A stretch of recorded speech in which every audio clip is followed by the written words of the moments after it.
Hello, everyone. Welcome to another episode of FortiGuard Live. Today we talk about social engineering and who could be a better co-host than Aamir Lahkani. Aamir, it has been a while. What are you up to? Man, I love social engineering. I'm always in the art of deception, as we say, but famous term from Kevin Mitnick. But no, I'm up to a lot of things, as we all are in cybersecurity. With social engineering, AI, ransomware, and keeping busy in every month, it seems like, in 2023. Yeah, and everything you just mentioned kind of ties in together. And I want to make this a cool podcast about social engineering. So let's focus a little bit about APT groups versus cyber criminals when it comes to social engineering. Let's talk about some recent hacks, the impact on employees with all the social engineering training, but also how defenders sometimes social engineer the offenders on darknet to gain some information. So I think we have quite some interesting topics to talk about today.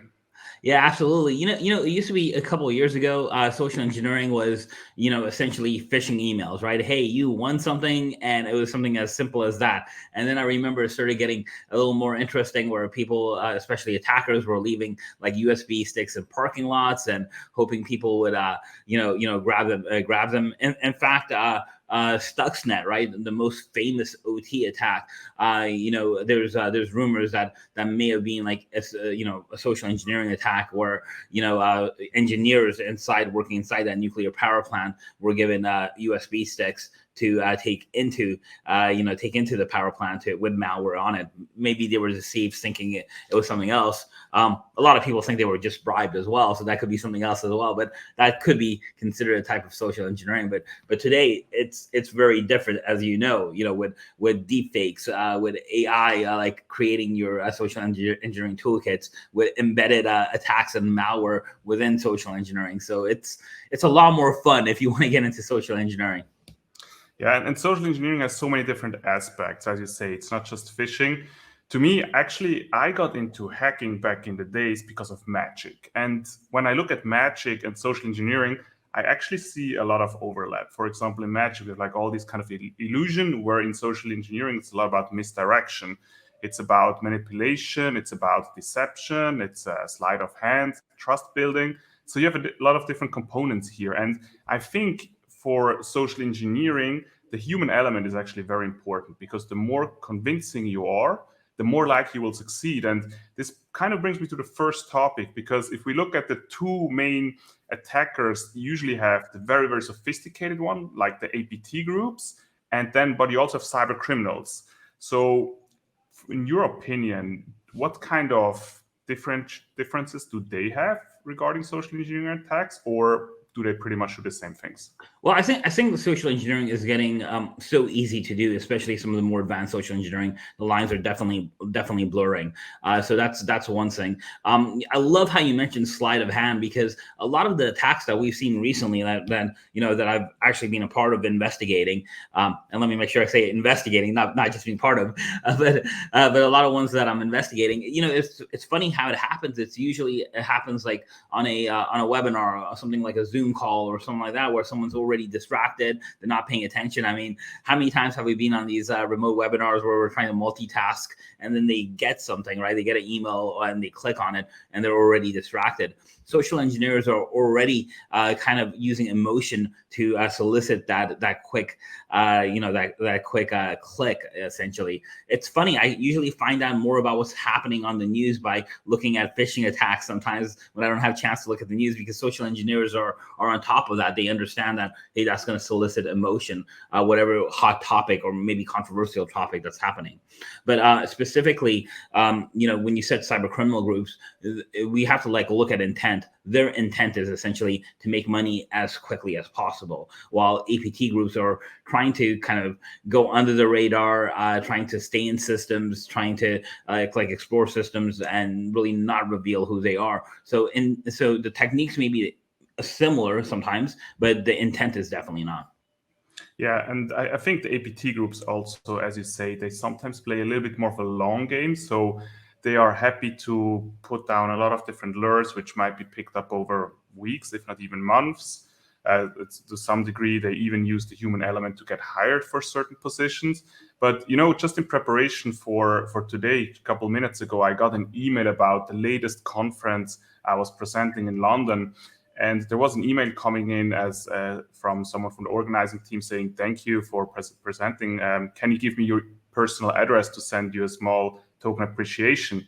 That actually kept me thinking of, wait, it's actually not that difficult to find out who's speaking at what kind of conferences and pretend you're someone from the organizing team to find out someone's personal address. So the timing and precision is so important. And I think this, again, is something which we have seen also in a lot of hacks, not just this year, when we talk about, for example, bypassing 2FA solutions, where it's about either social engineering attacks from just DDoSing the multi-factor token, or pretending you're part of the technical team and finding employees on LinkedIn who work in HR and sending them an email, "Hey, I locked myself out for a specific system. Can you please reset my passwords?"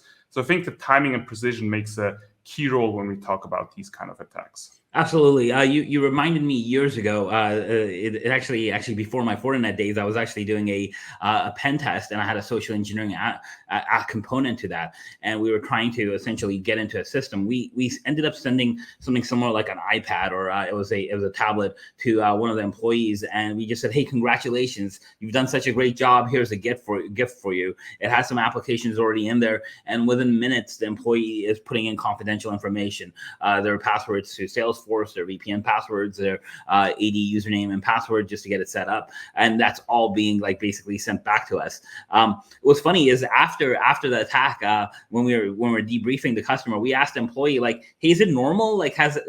Has anyone ever gotten an iPad before as a gift?" And he's like, "No," and we were like, "Well, why didn't you report it?" And he's like, "Well, actually, I've been doing a pretty terrible job, so I thought if I reported it, they would actually take the iPad away from me. So that's why I didn't tell anyone." But it was a great social engineering aspect, and you have to be careful about gifts because remember the Trojan horse story with the Greeks and the Trojans, of course, and that's exactly what that attack is. It's the social engineering Trojan horse. It's a really nice example. My favorite one is, you pretend to be a firefighter and you gear up in the full dress. You go to the building, to the receptionist, and say, "Hey, I got a call. There's fire in your data center." I don't think there are many people who will not let you in without asking too many questions, because it seems very time sensitive. So these guys, they always think out of the box and they come up with new ideas, which makes them very often, unfortunately, very successful. Yeah, absolutely. So let's talk about a little bit the reverse perspective, because I know that a lot of researchers as well have different kind of personas when they spend time on darknet forums, because there are threat actors out there either selling information or providing information and sharing and trading that kind of stuff. So there's this inside joke that in all of these darknet forums or platforms, boards, sometimes it's just different kind of law enforcement agencies with different kind of personas. But I think it's not something to underestimate how much information we actually get out as well, sometimes pretending to be interested in buying specific information and using that to our advantage as well. Do you have any experience with that, or some interesting stories to share? Yeah, it's funny. Some people mention very popular hacker forums, and I always say, if you've actually heard of the forum, or if the general public's heard of the forum, probably the only one you're talking to is other security researchers or law enforcement. So there's probably not really any hackers on there. But so it's funny that you brought that up. But in cybersecurity, from a research standpoint, we call research accounts sock puppets, right? If you think about it, that was the old days when people actually took a sock that you had on your foot and put little eyes and and drew on it and did a little show for kids. That's what a sock puppet was. I don't really know how it became a cybersecurity term, but a sock puppet in cybersecurity is when you create a fake social engineering account, whether that's Facebook, Twitter, X, TikTok, whatever you need, but you create this whole persona around a fake account, and you start using that. You start aging that account. You start using that, and you make sure it's on these forums and you interact with people. And a lot of cybersecurity professionals do that. And there's a number of reasons, even if you're not interactive, right? Even if you're not engaging directly with an attacker, you don't know. You don't want to put yourself in danger. You don't want to actually keep yourself liable. So you don't want to make yourself a target. That's the most common reason to do that. And so it's very, very common to do. Most cybersecurity researchers that are looking into these attack forums or hacker forums or private Telegram, WhatsApp group, wherever the hackers may be, they will usually have these fake accounts, fake phone numbers or burner phone numbers that are not related to them, just to protect their identity. And like I said, it's not uncommon to have 20, 30 of those sometimes. Interesting. I want to get back to one point you mentioned earlier, where the employee who received the iPad didn't report it, because I think one topic which we don't talk enough about is the impact on employees who get social engineered, because not everyone has a thick skin, not everyone takes it as easy. And just when we think about training, so awareness, internal training with some of these social engineering tests, that it has an impact on employees, whether to some degree, some of them get fed up, it's just too much, where others, they feel personally attacked because they fell for it. And I think this is sometimes a small path to walk on. It's a little bit a double-edged way, where we need to make sure it's not too much, that to a certain degree people just don't care about it anymore, but also on the other hand, that it still stays effective. What is your thought about, or what is your recommendations for decision makers out there who roll out these kind of trainings, but also for the people on the receiving end, how they should cooperate with these kind of awareness trainings when it comes to social engineering? Yeah, unfortunately, we're starting to see a lot of security awareness training that's phishing attacks, right? And I asked a lot of organizations, "What do you guys do for security awareness?" And like, we do phishing attacks, and that's probably the wrong way of doing that, especially if you're punishing your employees, against that. The right way, I think, to do it is to have a security awareness program. I have clients that actually have like security awareness day once a month, and they bring out an ice cream truck, and they have little like tips and little mouse pads they handle. And yes, phishing is part of it as well, but at the same time, the employees don't feel like they're punished. It's not a game. I think sometimes it's easy to get our competitive side out there and see like, hey, how many users can we get in our phishing email test? I see that a lot with clients doing that, and I wouldn't recommend that. Like I said, you want your users to be partners. I have another client that actually has a whole security awareness program. They have multiple events. They do phishing, and one of the things they say is like, hey, our phishing tests don't work anymore, because every time we do that, our employees are basically yelling and telling everyone, hey, IT sending out a phishing test. And I was like, that's exactly what you want, because like they're not going to know the difference between your test or an attack, and they're going to still be telling everyone. And so I think security awareness is extremely important. What I love, for those of you, those that don't know, training.fortinet.com, we have a lot of training out there, and level 1 for us is just security awareness. I've had like my mom go through that. I've had my cousins go through that, nieces, and it's great. Now, everyone on this call should be going way above level 1, okay? But level 1 is a pretty good security awareness, track out there, and just having that in the mindset, be a little cautious that in this day and age, it's very easy for attackers to get you, right? And they're doing more and more sophisticated things. I had a client the other day that got a phishing email, a business email compromise, essentially saying something like, please send lots and lots of money to this account, right? And you would think, okay, well, why would he do that? Well, he got a follow-up phone call from the person sending that email, and it was a deep fake voice. So the person sending it actually sounded like the email, right? So they have now two reinforcement points. So like, okay, I got this email, sounded a little weird, but it was a phishing attack, and then they had enough information in the email, plus they get a follow-up call. And it was funny because the follow-up call said, hey, the email I sent you, I know it looks like a phishing attack, but trust me, this is real. This is why I'm following up with the call. A lot of reverse psychology here, but I think all of this highlights very well as well that social engineering is one toolkit which the attackers use, and it's mainly, pretty much in all cases, used to establish some sort of initial access, whether it is via getting someone's usernames and password, or clicking on a link and download some remote access Trojans on someone's computer. But the whole purpose of social engineering is, I would say, in 99% of all the cases, getting access to a specific system. Now, just achieving that from an attacker point of view should not give the attacker the opportunity to just take over the full infrastructure, deploy ransomware, steal sensitive information, etc. So it's about initial access. We need to protect that, but even for some reason, if they're successful in doing so, we still talk about defense in depth. So many different security layers to have proper segmentation, permissions level. So even if this part fails, we don't fail through the whole chain. Yeah, no, I like that a lot.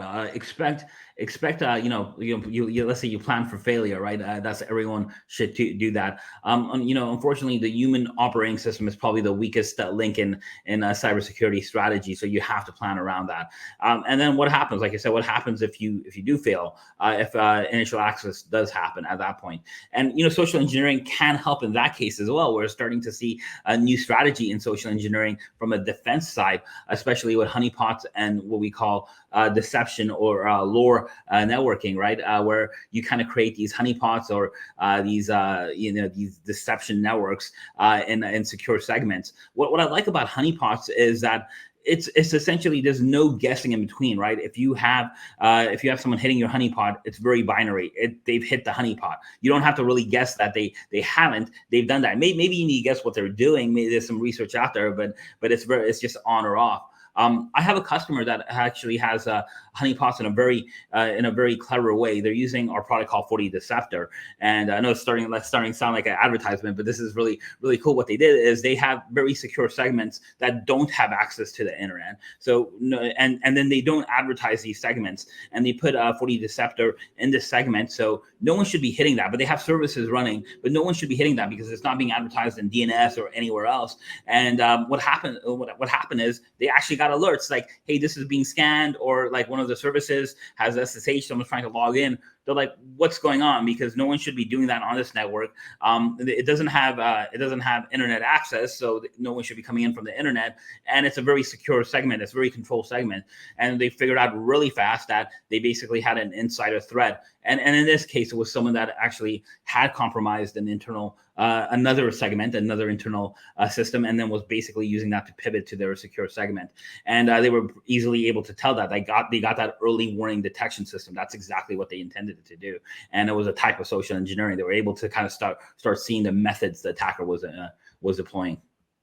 I love this story, and I think you and we should do a follow-up podcast on this one where we talk about all the automation and all these tools available for once someone is in our network to actually detect them. Because protection is here, and detection is sometimes even more important to really understand what is happening in our networks. But if we do this right now, we could talk on for the next 5 hours. So I think it's a good time to wrap up for this one, talk about social engineering, and then follow up with another podcast where we go a little bit more in depth about what can you do about specific threat actors potentially being in your network. What do you think about that? Hey, sounds like fun.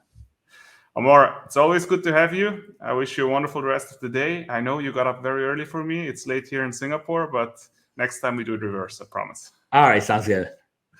Right, everyone. Thanks so much for joining in. If you have any other questions, as Aamir mentioned, please feel free to go to training.fortinet.com. We have amazing resources there, and otherwise get in touch with us. Thank you so much, and see you next time.